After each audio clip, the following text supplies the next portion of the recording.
Baik, kita mulai saja ya Bu ya. Assalamualaikum warahmatullahi wabarakatuh. Selamat siang, sore, malam dimanapun teman-teman berada kali ini. Tak kenal maka tak sayang, oleh karena itu izinkan saya memperkenalkan diri. Saya Elsa Yolanda sebagai host pada podcast KKN pada hari ini yang bertemakan Cegah Stunting Sejak Dini. Tentunya saya tidak sendiri dong, karena pada hari ini saya ditemani oleh rekan saya selaku moderator sekaligus mahasiswa gizi masyarakat IPB. Halo Rulita.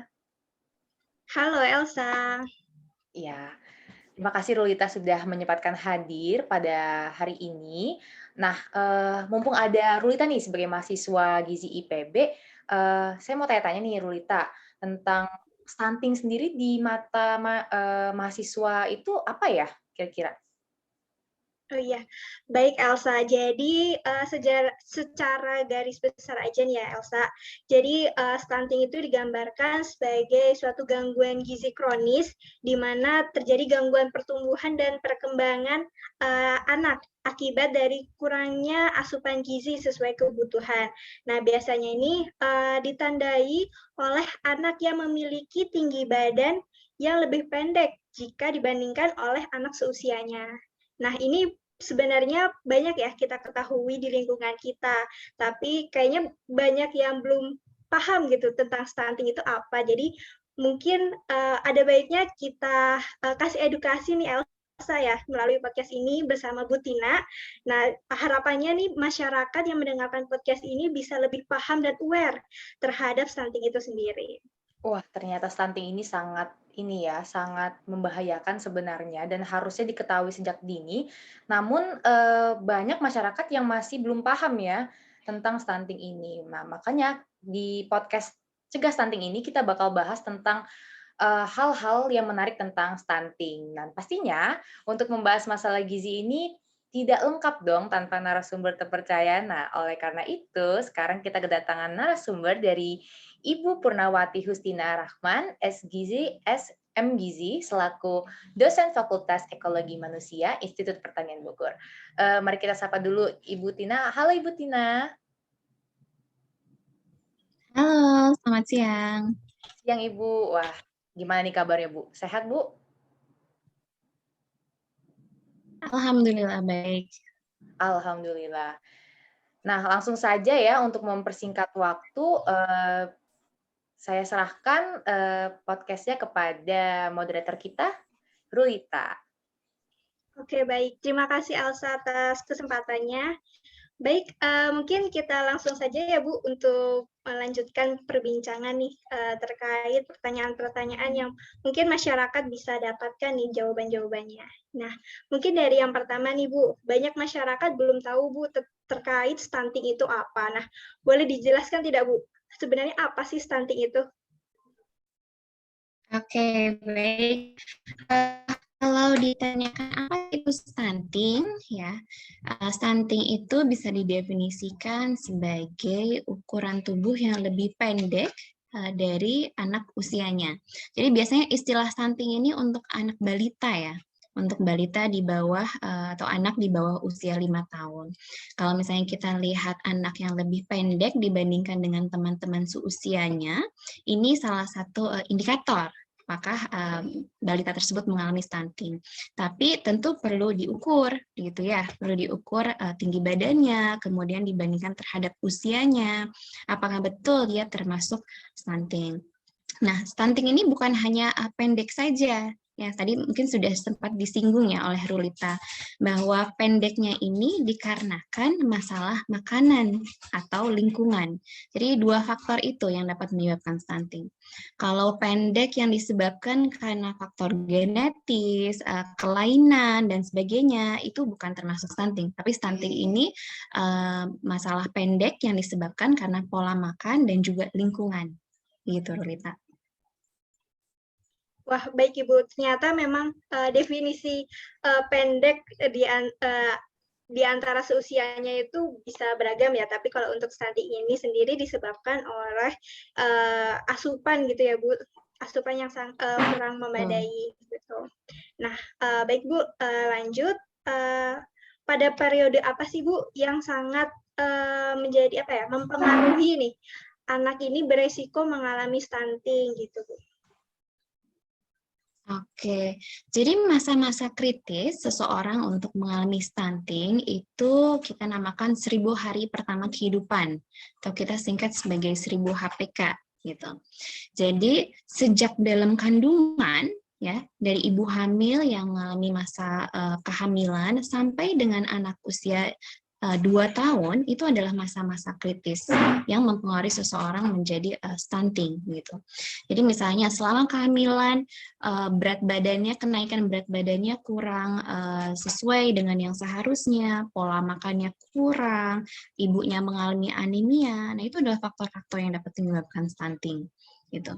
Kemudian ketika anaknya lahir gitu ya dan tidak mendapatkan asupan ASI yang memadai atau susu yang memadai ketika anaknya usia 6 bulan waktu untuk mendapatkan MPASI, anak tersebut tidak mendapatkan makanan pendamping ASI yang berkualitas dan cukup, maka di rentang inilah posisi yang rawan bagi balita untuk mengalami stunting.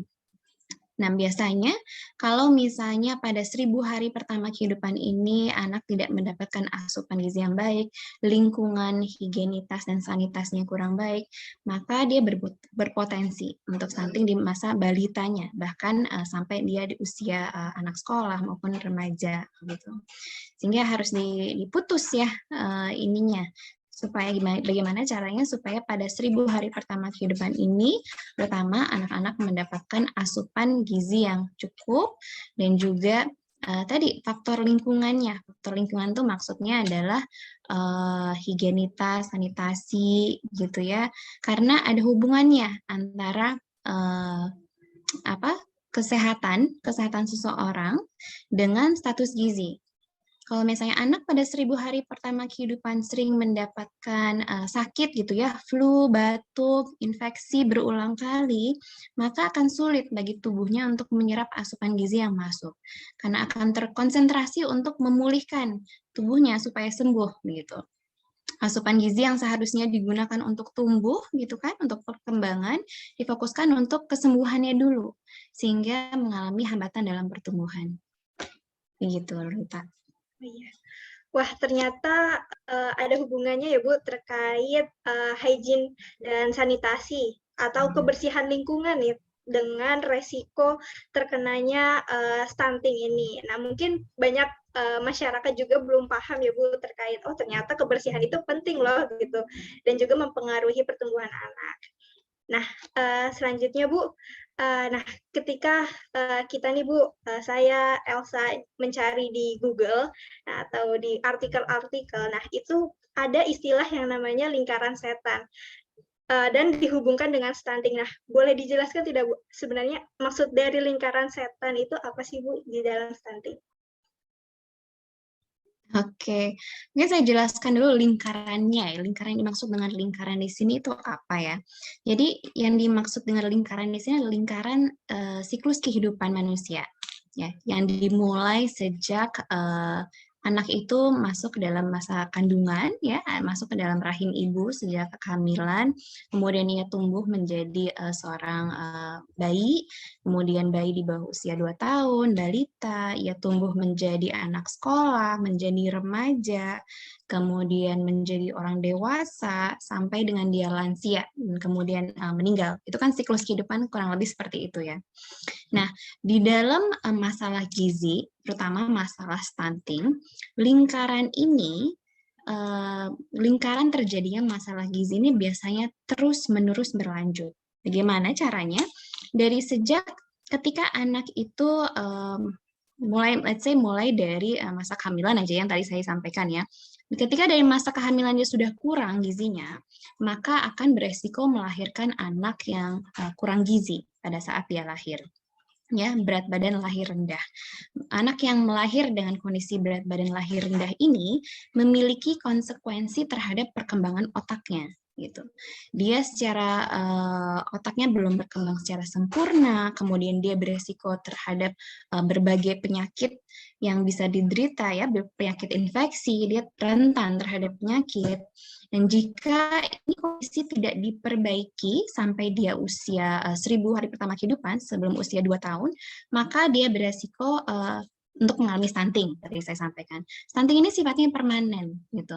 Kalau sudah melewati 1000 hari pertama kehidupan. Nah, apa sih dampak stunting? Dampak stunting diantaranya juga berpengaruh terhadap intelektual. Kemudian berpengaruh terhadap tadi secara fisik, pertumbuhannya dia tidak bisa mencapai tinggi badan yang optimal.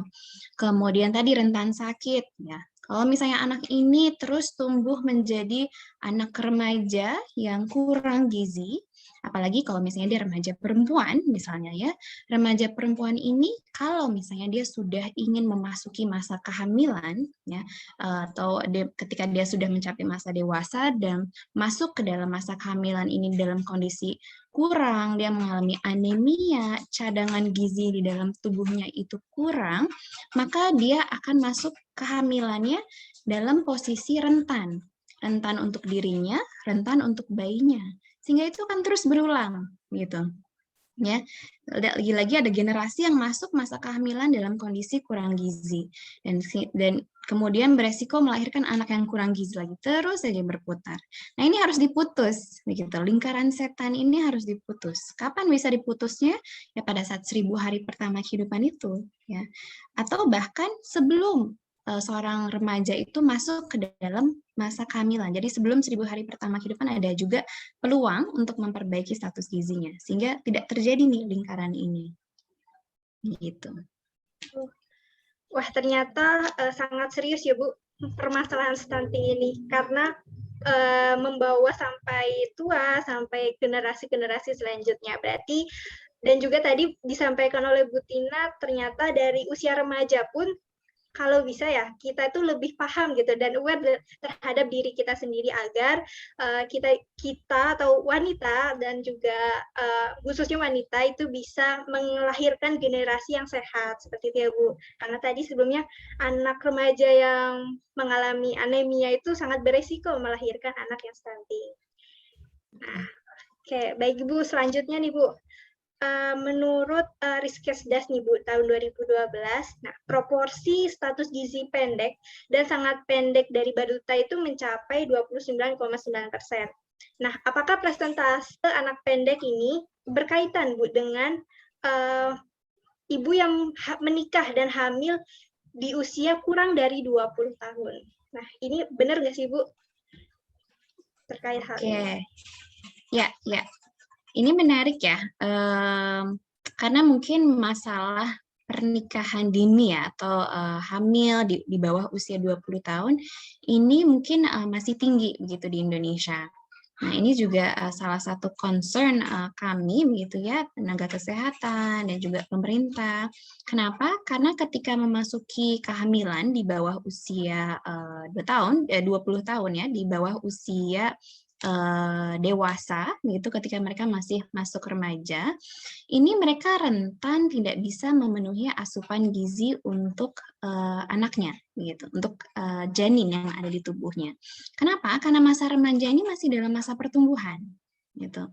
Dia masih dalam proses perkembangan fisiologis, masih mengalami adaptasi ya, dari perubahan dari sejak anak-anak menjadi seorang remaja, dia mengalami pubertas dan sebagainya. Jadi banyak sebetulnya kebutuhan gizi dia itu meningkat. Nah, pada saat puncak-puncaknya peningkatan kebutuhan gizi untuk remaja ini, ketika terjadi kehamilan, berarti ada tambahan beban begitu yang harus dipikul oleh remaja perempuan yang hamil. Dia harus mengorbankan tubuhnya untuk bisa mensuplai gizi janinnya gitu. Nah, ini bisa menimbulkan resiko kesehatan yang sangat serius, baik untuk dirinya, ibunya menjadi sangat rentan gitu ya terhadap infeksi, terhadap kelahiran yang membahayakan dirinya maupun janinnya, dan juga beresiko untuk tadi stunting juga gitu. Dan memang betul ternyata pada masa ini ya di bawah usia 20 tahun ini masih tinggi begitu ya remaja di Indonesia yang hamil. Sehingga ini kita perlu melakukan suatu upaya begitu ya untuk mengedukasi mengapa sih sebaiknya menikah, kemudian hamil itu masuk di usia dewasa supaya tubuhnya itu siap terlebih dahulu gitu. Kalau usia remaja jangankan mempersiapkan gizi untuk anaknya, untuk dirinya saja belum optimal. Mungkin begitu istilahnya. Ya, benar. Ya, Oke, baik mungkin Ibu. Ya, oke baik Ibu. Nah, karena ternyata sangat kompleks ya Bu permasalahan stunting ini, banyak sekali faktor yang dapat menimbulkan risiko anak itu mengalami stunting. Nah, dari pemerintah sendiri nih Bu, dari segi pemerintah, ada tidak sih Bu program atau apa yang pemerintah lakukan gitu Bu untuk mencegah atau menurunkan angka stunting di Indonesia ini sendiri? Oke, baik. Apa sih upaya pemerintah ya, program-program pemerintah untuk mengatasi stunting? Bisa saya katakan stunting ini sekarang ini menjadi isu nasional, gitu Rita. Tidak lagi hanya ditangani oleh sektor kesehatan saja, tidak hanya Kementerian Kesehatan. Karena sudah disadari oleh pemerintah bahwa anak-anak yang stunting di Indonesia ini akan beresiko menurunkan produktivitas sehingga berdampak pada perekonomian gitu. Ini kan dampak yang jangka panjang tapi sangat signifikan gitu untuk sebuah bangsa ya, untuk secara nasional. Sehingga semuanya ini semua sektor sekarang sudah sifatnya lintas sektor, program-program pemerintah untuk mengatasi stunting. Ada yang disebut sebagai program nutrition sensitif, ada yang nutrition spesifik.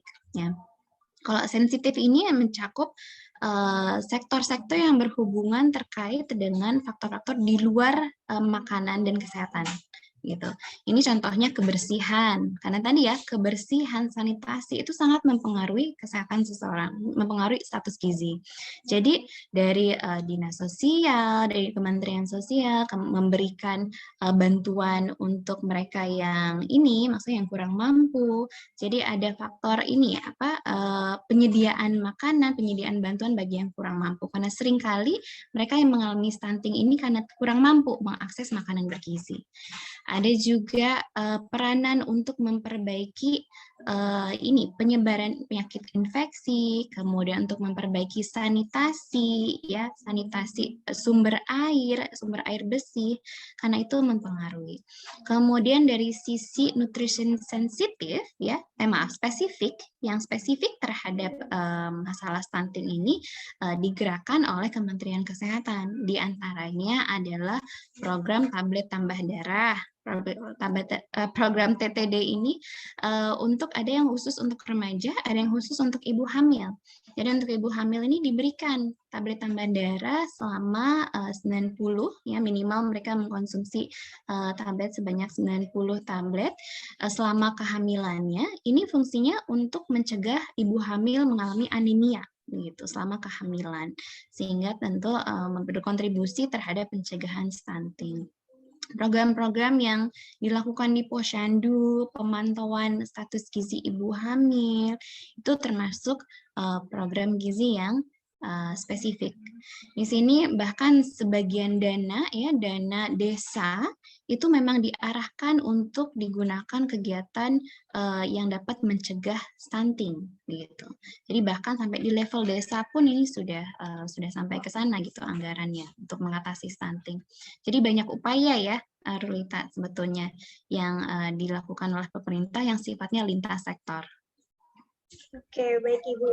Nah, mungkin ternyata banyak ya, maksudnya dari pemaparan Bu Tina, ternyata pemerintah itu sudah tanggap gitu terkait permasalahan stunting di Indonesia ini sendiri. Nah, harapannya kita doakan bersama juga ya, agar program dari pemerintah ini segera mencapai titik tujuannya gitu. Jadi angka stunting di Indonesia itu benar-benar bisa menurun seperti itu. Nah, selanjutnya Ibu, nah kalau berbicara di Indonesia sendiri, nah di mana sih Bu, daerah mana yang menjadi prioritas utama nih Bu bagi pemerintah dalam penurunan angka stunting, dan kira-kira berapa sih Bu jumlahnya seperti itu Bu? Oke, sebentar. Untuk daerah-daerah yang ini ya, yang difokuskan untuk penanganan stunting itu sudah diidentifikasi oleh pemerintah. Ya, kita sebut sebagai lokus stunting. Lokus stunting ini ada di berbagai kabupaten di Indonesia dan tersebar luas, begitu ya. Untuk berapa jumlahnya? Sebentar, saya sedang mencari ininya juga ya, untuk angka tepatnya. Ini masih sedang saya cari informasinya nih, Rulita. Tapi kalau nggak salah itu lebih dari 160 kabupaten prioritas ya yang tersebar di Indonesia. Mungkin kalau kita mendengar lokus stunting kita kebayangnya daerah-daerah di 3T dan sebagainya. Namun sebetulnya ini betul-betul tersebar luas di seluruh Indonesia. Di Jawa Barat ada banyak, di Jawa Timur ada banyak. Jadi di antara kota-kota besar pun terselip di antaranya kabupaten-kabupaten yang butuh penanganan terkait dengan stunting ini. Gitu. Oke. Baik Ibu, berarti memang dari pemerintah sendiri ini merata ya Bu untuk membuat program terhadap penurunan angka stunting ini sendiri. Jadi memang di setiap daerah ini sudah sudah aware gitu terkait kondisi stunting di Indonesia ini sendiri. Ya. Nah, kalau boleh saya menambahkan, Rulita, ternyata boleh, untuk Bu. target 2023 dan 2024 sudah ada 514 kabupaten dan kota yang ditargetkan di dalam lokus stunting ini. Jadi sudah semakin masif lagi ya ininya prioritas pemerintah untuk mengatasi stunting. Wah, berarti sudah banyak ya Bu ya dari kabupaten kota di Indonesia ternyata yang menjadi fokus pemerintah.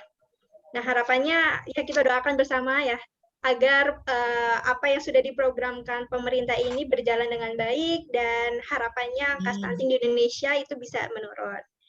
Nah, selanjutnya nih Bu, nah bagi pendengar podcast pada sore hari ini pasti tentunya ingin lebih ini kan Bu ya,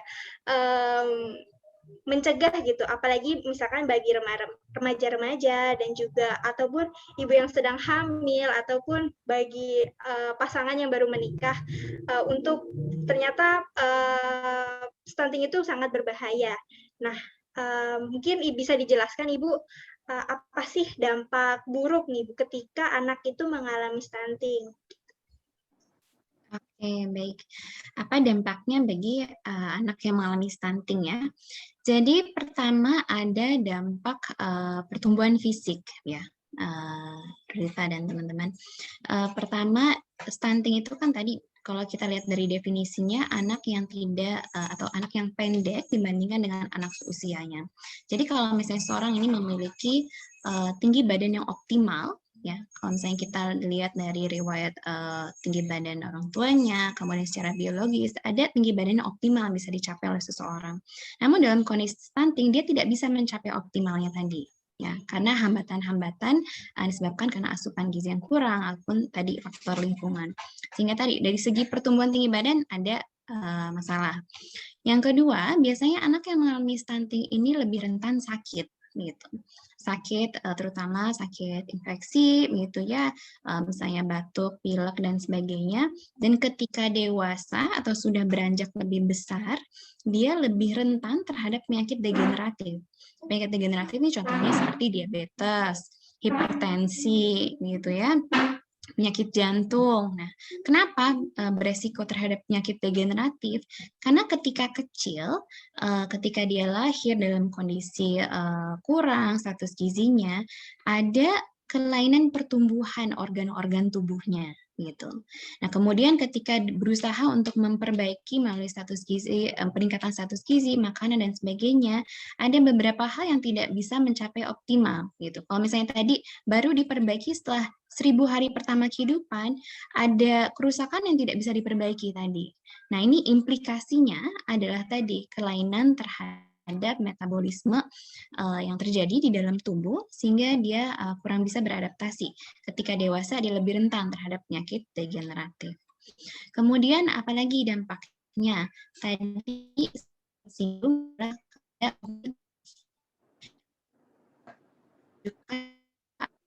yang mengalami stunting memiliki resiko atau potensi IQ yang lebih rendah dibandingkan dengan anak-anak seusianya yang optimal status gizinya. Artinya ini tentu sangat berdampak pada kemampuan dia menerima pelajaran, kemampuan dia memproses pengetahuan dan sebagainya.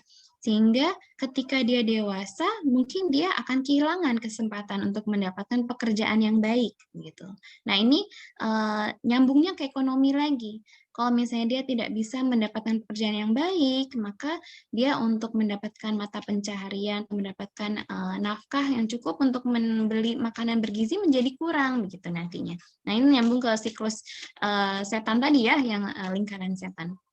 Nah, itu 3 dampak utama dari stunting ya, yang perlu diperhatikan gitu supaya betul-betul dihindari sejak dini. Oke, baik Ibu.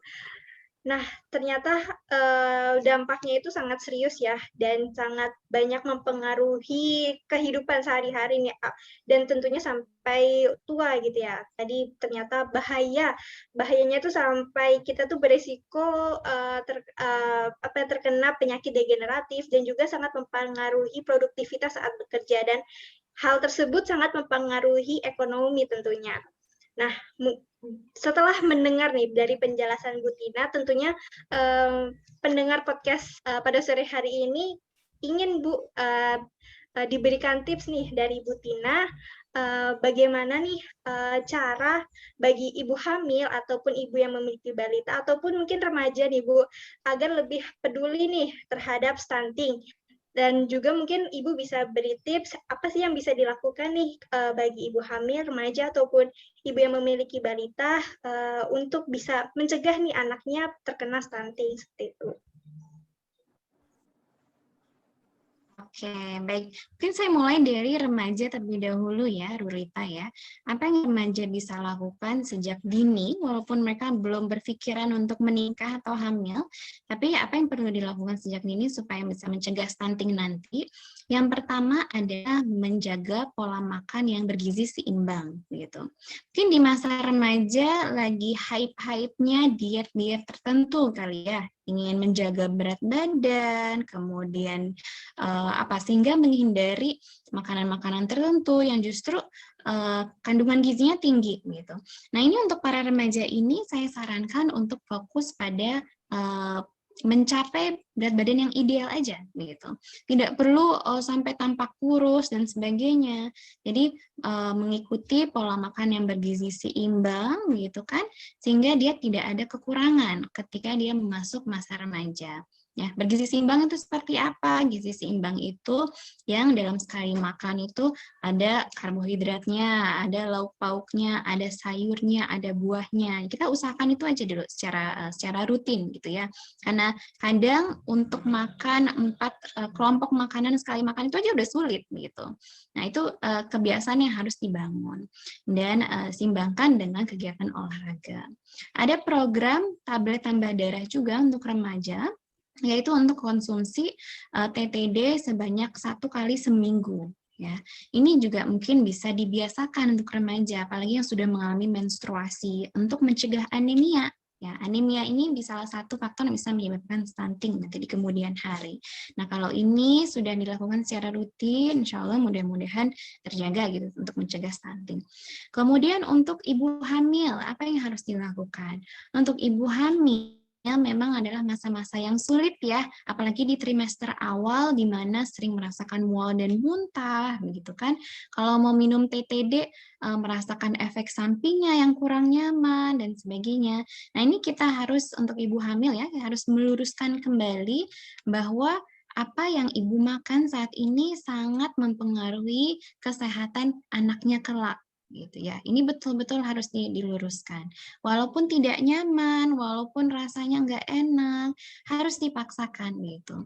Makan bagaimana caranya untuk tetap makan yang bergizi seimbang selama hamil. Selama kehamilan ini tentu ada peningkatan kebutuhan. Jadi nggak bisa kita makan seperti biasa ketika remaja. ketika remaja biasa makan 3 kali sehari, kadang ada sayurnya, kadang enggak. Nah, ketika hamil nih harus lebih digiatkan lagi nih, karena kebutuhannya tidak hanya untuk dirinya, tapi juga untuk calon bayinya, begitu ya. Untuk ibu hamil nih ditambahkan 1 lagi piringnya. Jadi kalau biasa makan 3 kali sehari, tambahkan jadi 4 kali sehari. Kemudian kalau sering mual dan muntah, upayakan tetap mengkonsumsi sayur dan buah gitu ya. Buah-buah yang asam kadang bisa mengurangi nih mual muntahnya karena segar gitu ya. Jadi upayakan nafsu makannya tetap ada walaupun sulit. Dan jangan lupa tetap mengkonsumsi tablet tambah darah gitu ya. Karena TTD ini penting untuk ibu hamil untuk mencegah anemia. Tadi minimal 90 tablet selama masa kehamilan. Mungkin begitu, Rulita. Oh ya, jangan lupa air putih ya untuk ibu hamil. Mungkin nggak kerasa kalau misalnya kita tidak hamil ya, mungkin kita kebiasaan minumnya ini sangat kurang nih. Padahal kita anjurannya untuk konsumsi 8 gelas sehari. Nah, untuk ibu hamil ini lebih penting lagi karena menjadi ini ya media untuk bayinya berkembang ya di dalam perut. Jadi jangan lupa untuk konsumsi minum air putih, makan makanan yang tinggi zat besi ya, terutama seperti yang ada di daging merah gitu. Kemudian yang ada di hati ayam ya. Ini semua zat gizi yang dibutuhkan untuk ibu hamil dan juga untuk calon bayinya. Oke, baik. Terima kasih Bu Tina. Nah, telah dijelaskan ya tadi teman-teman. Ternyata bahaya nih kalau misalkan dari remaja itu melakukan diet-diet yang tidak sesuai anjuran gizi gitu. Jadi kalau misalkan teman-teman nih yang remaja-remaja ingin melakukan diet penurunan berat badan tapi asal-asalan makannya, nah ini sangat berbahaya nih. Jadi untuk masa depan teman-teman dan juga bagi ibu hamil, ini rata-rata Bu yang sering saya dengar itu kayak ibu hamil itu banyak yang takut gendut gitu Bu. Jadi takut berat badannya berlebih. Jadi banyak yang juga membatasi makanan-makanan. Ternyata tidak boleh ya Bu ya. Iya, Justru harus menambah gitu. Nah, oke, baik. Terima kasih Bu Tina atas pemaparannya nih. Banyak sekali informasi-informasi yang kita dapatkan. Semoga bermanfaat bagi masyarakat yang mendengarkan podcast pada sore hari ini. Nah, terima kasih kepada Bu Tina atas waktunya nih, kurang lebih 30 menit kita telah berbincang bersama. Nah, langsung saja saya serahkan kepada Elsa selaku MC. Dipersilahkan. Wah, seru banget nih dari tadi aku nontonin ya tentang podcast hari ini, yang mana kita tuh tadinya jadi banyak tahu nih, yang tadi kita nggak tahu stunting itu apa, dan ternyata tuh stunting itu sangat penting ya, dan juga banyak banget hal-hal yang dapat dicegah gitu sebelum 1000 hari pertama, dan kalau terlambat hal ini ternyata bakal jadi permanen ya Bu ya. Wah, serem banget sih, dan nggak hanya itu, stunting ini juga ternyata bisa menurun dari generasi ke generasi. Oleh karena itu, kita wajib nih, sebagai teman-teman podcast, pendengar podcast, itu wajib banget buat mencegah stunting sejak dini. Nah, sekali lagi terima kasih kepada Ibu Tina sudah dapat menyempatkan diri untuk bisa menjadi narasumber kita pada kali ini. Sama-sama, terima kasih. Bu, sama-sama. Dan juga Rulita, terima kasih sebagai moderator sudah menyempatkan diri. Dan semoga Bu dan Rulita pembahasan kita pada hari ini dapat bermanfaat bagi banyak orang. Khususnya ibu-ibu muda mungkin yang sedang mengandung, dan juga mungkin para pasangan-pasangan muda ya. Ya, dan juga tidak terasa nih, kita udah 40 menit bersama, udah berbincang-bincang hangat menemani para sobat gizi pada hari ini. Dan juga tentunya kita tidak bosan-bosan nih Bu untuk mengingatkan kepada para pendengar untuk terus menjaga kebersihan, pakai masker, dan juga terus menjaga imun tubuh agar tetap sehat dan terhindar dari segala penyakit di masa pandemi ini. Baik, saya Elsa Yolanda Tenala sebagai host, pamit undur diri. Wassalamualaikum warahmatullahi wabarakatuh. Waalaikumsalam warahmatullahi wabarakatuh. Terima kasih Terima semuanya. kasih, Bu. Sama-sama. Mudah-mudahan bermanfaat.